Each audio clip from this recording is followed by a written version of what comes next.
Nick, when you guys get off to a slower start than you would like, how much does the leadership group kind of and the captains play a role in keeping things moving the right way and not being panicked or anything like that? I think it's huge. Yeah, we have a lot of leadership in this locker room, and from coaches and players, and we've shown that throughout the years, and been able to bounce back after tough starts. So I don't see why that won't happen this year. You excited for Evan Anderson and his opportunity now in the 53?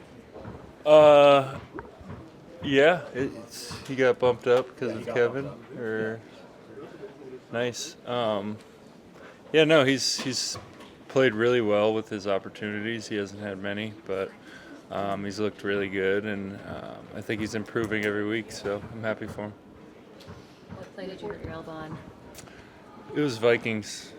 Yeah, so it's been a little sore, but I bumped it a couple times last game, but I'm fine.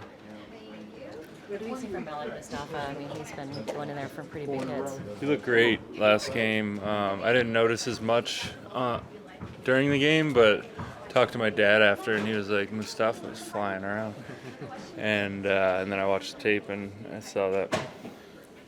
What do you make of the Cowboys? They still have, a lot of talented players, but they've had some pretty bad losses, Lions being among them. I guess what's your perspective on them as they come in here?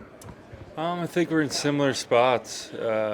Two teams that need to right the ship and get on a better trajectory for them. They're coming off the bye. We're heading into it after this. So they want to get going and start the second half of their season the right way, and we want to go into the bye feeling good about where we're at. So it's going to be a tough one, I'm sure. They're going to throw everything they can at us. I think they're going to try and run the ball more than they have. Because, when you've had the losses they've had, they're obviously going to try and do something a little different. But yeah, it's going to be a big game. What are your thoughts about playing teams that are coming off their bye? Can you tell when a team is coming off its bye and that they have, new plays or they're fresher or anything like that? I wouldn't say that. I think the Chiefs came off their bye, but they always have some pretty good schemed up stuff. So, but yeah, I don't know. It's hard to say exactly because we're all trying to play as hard as we can for 3 hours. But you definitely have a little more juice coming off the bye usually. How have you grown in appreciation of the Niners-Cowboys rivalry since your rookie year to now? It's been good for us. We've won, I think, all of them, right?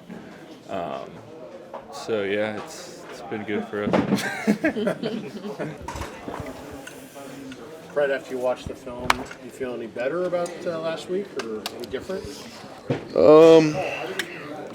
I'm not into moral victories, unfortunately. If you can't play good enough to win the game, then unfortunately it wasn't good enough. Defensively, we did some nice things, but we got to be better in the red zone for sure. Run game late in the game, and we got to play good enough to win. You've been around for the turnarounds here in the past, and in 2021 and 2022 was games against the Rams that happened to be what sparked them. You remember anything in particular from those weeks as far as the process in the locker room went that you can maybe apply now?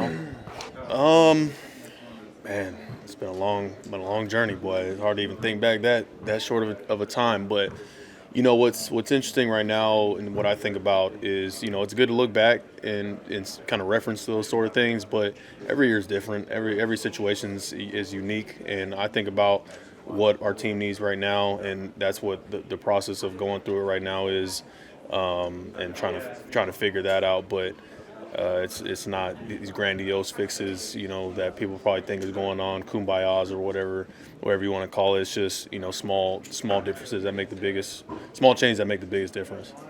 Fred, what do you make of the Cowboys? I know it's your boyhood team, right? But they still have a lot of talented players, but they've had some really pretty embarrassing losses. What do you make of them? Yeah, I mean, they're still dangerous regardless of that. I think because of who they got. You talk about CeeDee Lamb being one of the top receivers in this league. I do have a lot of respect for Dak, even though those battles in the past, we've gotten the best of him. I think he is one of the top quarterbacks in this league. I know they want to get their run game back going. Haven't had success there, but they're going to want to get that back going. Obviously off self-scout this week, I'm sure that's how they kind of move as a team. And their defense has playmakers on that side as well that can hurt you. So it doesn't matter what kind of season either of us have had. We kind of understand the battle that Cowboys 49ers always is, especially a primetime Sunday night game. Everything's at stake, and we got to make sure we play like it. Does it help playing the Cowboys that you guys can kind of flush what happened last week and kind of look ahead and move forward? Does it help playing the Cowboys because of the history and the rivalry? Yeah, I mean, I would hope that we'd come out and play just as hard if it was some other team. I enjoy playing the Cowboys. I think it is a fun rivalry. So I'm excited to play Sunday night. Fred, you look at the record on paper and then the growing list of injuries. How do you, as a captain, kind of keep, I don't know if you want to call it morale, but how do you kind of keep the energy up? Yeah, I'm as optimistic as they come. It doesn't matter what's going on. The burning was burning down. I would still just be standing tall, trying to keep everything afloat. So we're really not in that type of situation at all. Yeah, the injuries suck, and to key players especially. But you got to move on. That's what this league is.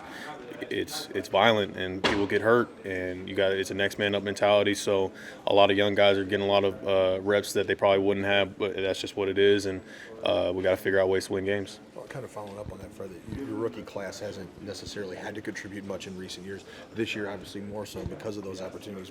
What is your kind of message to them, and how do you kind of make sure that they are, trying to get up to the standard while also learning as they go?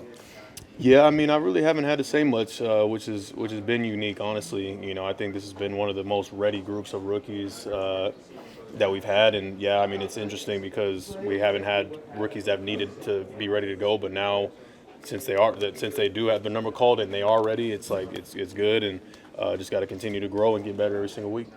Ricky, you said after the game you were ready to play again.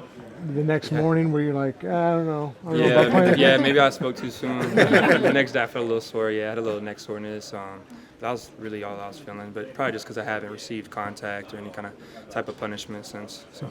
Ricky, with so many of the injuries, how do you look at the opportunity, not only for yourself, but the other rookies who are coming in and trying to hopefully contribute? Yeah, for sure. There's definitely a lot of opportunity for us. It obviously sucks seeing, a guy like BA go down, one of our, our leaders on the team, big playmakers, and, one of my close buddies, that I've known for a really long time. So it hurt my heart to see him go down, but that's kind of what comes along with football, and so now we got a lot of rookies that need to step up, including myself. So, very excited to do that. What's the energy and excitement knowing Sunday Night Football, you're going to be playing a lot more? Yeah, I'm excited for today, you know what I mean? Like, I'm excited for anything, I'm excited for practice today, all the meetings. So, that excitement doesn't change for the games. I just go in there and I'm playing football at the end of the day. The same sport I've been playing since I was 6 years old, but with this role coming up right now, yeah, I'm definitely looking forward to that, having more opportunities, Besides everything that you went through, you sat back and watched as a really good rookie class was putting together a lot of stuff. How eager were you to kind of put your hat in there and join the mix? Yeah, I think Malik actually came up to me and said it perfectly, just being the cherry on top of everything. I think, ever since we got drafted and seeing the guys, that we picked up, it was, I knew we had a strong class. And then only expanded on that when we were going through OTAs and then through practices, and I got to see everybody perform, from the sideline, unfortunately. But, still got to see all the talent that this rookie class has, so I'm excited to add to it. 48 snaps in this game. When you went back and looked at those 48 snaps, what did you see? I saw a lot of room for improvement, man. Obviously, being out of training camp and then for this period of time in the season, there's a lot of opportunity for me to get better. And I just got to go back and do that. Just grind, do what I normally do. Work hard and take one play at a time. What does this offense lose with Ayuk out? Just an explosive playmaker, man, and just another voice in the receiver room for us, a leader. Really everything, man. He's a key part to this team, and it was just unfortunate to see him go down. But like we were saying earlier, we got some rookie guys that also have that talent to them, that can come up and step up. So. What's the challenge playing that X position in particular, being on the ball against NFL quarterbacks? Like just specifically that. What's tough about that one position in particular? Yeah, I feel like maybe you get a little bit more of like one-on-one matchups being backside, but other than that, you're a receiver in the league. You know, there's always going to be that competitiveness over there and being one-on-one man coverage. But I don't think it's anything too different. You know, everybody in the room, you know, they're great receivers, have a lot of tools in their toolbox, so it'll be good. Ricky, how was the speed of the game, playing in the NFL? How long did it take you to adjust, and do you felt like you did adjust or were able to adjust to the speed of the game? Yeah, no, for sure. I think it was a little bit faster, but at the end of the day, for me, it was just football. You know, I was going out there and playing my game. You know, I know I belong out there, so just telling myself that over and over again, going out there and making plays, do what I normally do. Ricky, this is your first go around. What do you notice about the leadership group? And obviously it's 3 and 4. There's a lot of outside noise. But how do you notice the captains kind of stabilizing things and moving you guys forward? Yeah, for sure. I think that's like super important. Is our leadership group right now. We got a lot of good leaders on this team, man. A lot of big playmakers. So being a young guy, rookie, seeing that and just feeding off that energy. I think that's what it is an energy I can feed off and all the other guys can. So obviously they rallied us up a little bit after that loss, but we're ready to attack the next game. You said you noticed that this rookie class is particularly strong. Is there anything you can put your finger on or prep-wise that your group is doing that's making you all ready for the moment? Yeah, I think just expanding on every opportunity that we have been given, every practice rep, every time in the meetings, being a rookie and coming in early, I think that's like the biggest thing is like the mental part of the game. So, I think everybody's done a good job of, being locked in the meetings and taking like the walkthroughs and the practice reps really seriously, and I think that's translated over to the game. Ricky, you are a studier, I believe, of other wide receivers. Any thoughts on C.D. Lamb and anything you've ever taken from his game? No, for sure. I've watched his game, for many years now, being in college, and just seeing the ways that he's gotten open and being able to add that to my game. I think he's a tremendous receiver. His ability to get out to the line of scrimmage and then top of the routes, pretty incredible. So it'll be fun to watch him. Ricky, on the ball that Brock threw behind you, when you guys watched the film again, was it as simple as I just got to get my head turned faster, or what was the coaching? Yeah, just communication error. Obviously we haven't had many reps at that together, being out, but yeah, that's what it was. I was just a few yards too deep, so I needed to cut a little bit shorter, and the ball would have been right on my chest. Is timing a little bit different in a game than practice, just with adrenaline and then game speed? For me personally, I don't think so. I think I'm a true believer in everything's in your preparation. So however hard you're going in practice, I think that's going to translate to the game. So I don't think it's too different.